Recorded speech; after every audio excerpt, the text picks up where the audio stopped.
Hi, this is Dominic from Paphos Life, and today's 360 is an extra special one because, believe it or not, it is a 360. It's a drone film with a 360 camera. So if you use the WA, S and D key on your computer and the scroll wheel on the mouse, this is if you're using a regular PC, you can move the camera around. You can also pause at any time and drag it around that way. Now it's going to make commentary a little bit tricky because you're not necessarily pointing the camera in the same direction as I am, but what you can see in this scene, if you look up to the reservoir, you can see how little water's in the reservoir. The dam's round the corner up there, and we're just approaching the village itself.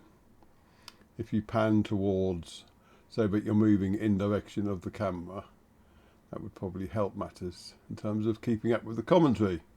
Now, one thing I want to point out about Foinikas is that, like all the abandoned villages, and yeah, if you tilt over, you can see a bit more into the buildings themselves. Like all the abandoned villages, they are wearing away. It is wearing away. I mean, the first time we visited here over 10 years ago, I'm sure a lot of these buildings were a lot more complete. Especially this one up here we're just approaching, because there used to be 2 floors there, and you can I remember standing on that roof there and looking into the bit there, but it's collapsed now. And these are the last of the more modern buildings. These often get used in army exercises, I should say, those ones there, because there's a military base nearby here, and they do training here occasionally. So if you pan the camera to your left, you can see the old part of Foinikas towards the reservoir on that little hill over there. But now we're flying through the trees.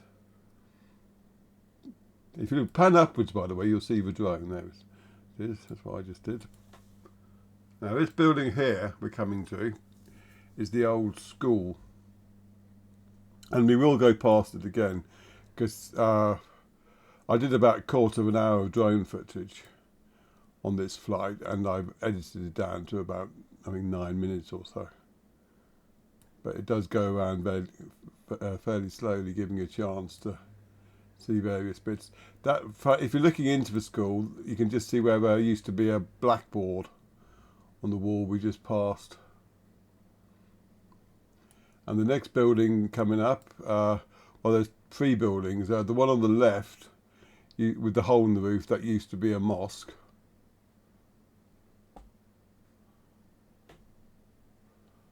A nice view of the reservoir again if you look on your right. Now we're flying back over the centre of the village.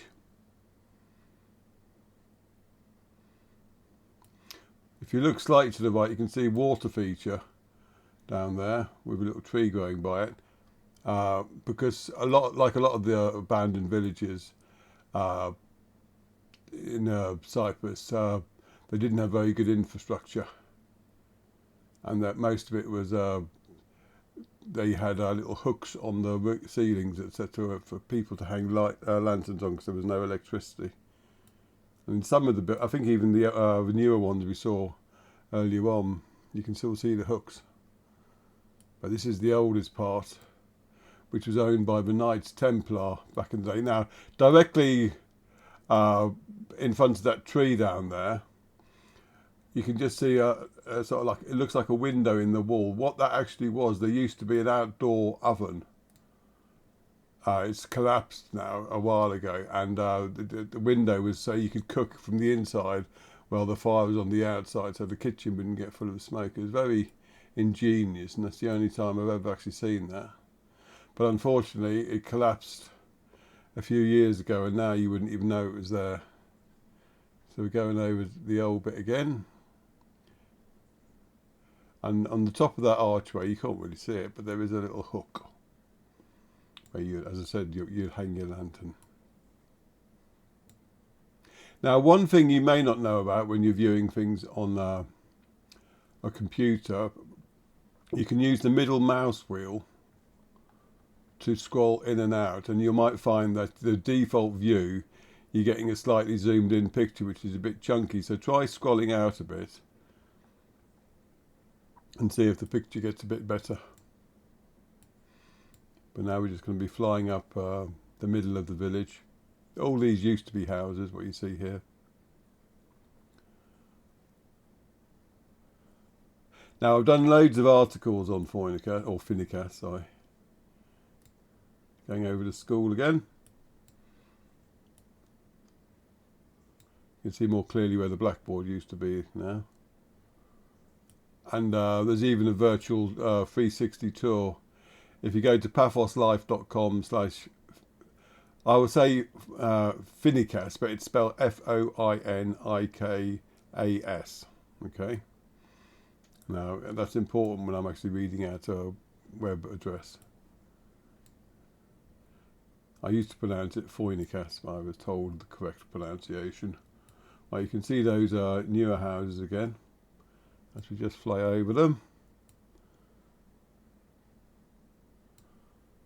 I have to say I'm quite impressed because this wasn't my latest 360 camera, because I'm not going to experiment with that. I mean, once I've done a few flights with the old 360, I'll use the newer one, but I just want to make sure it's nice and safe first, for obvious reasons, which is why also I'm trying out in a place like Foinikas, because if it breaks and all collapses, it's not going to land on anyone's head. But yes, I was impressed with the results. I mean, I'm using the old Mavic Pro 2 drone, or Mavic 2 Pro drone, that's the one, yeah, as well.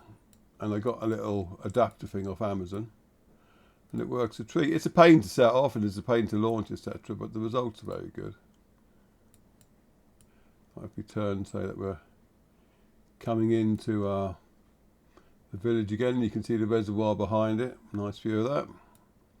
So yeah, I'll do some more 360 films like this, because I quite liked being able to get a better view of the scene. It'll also be very useful because one of the services we do is filming people's roofs. Because like if they want inspections and stuff like that, if we can offer them a 360 version, that'd be very popular, I'd imagine, because you can then you don't have to worry about, oh, I might have missed something, because you just pause the film and you can move the camera around, get a view of exactly what you want.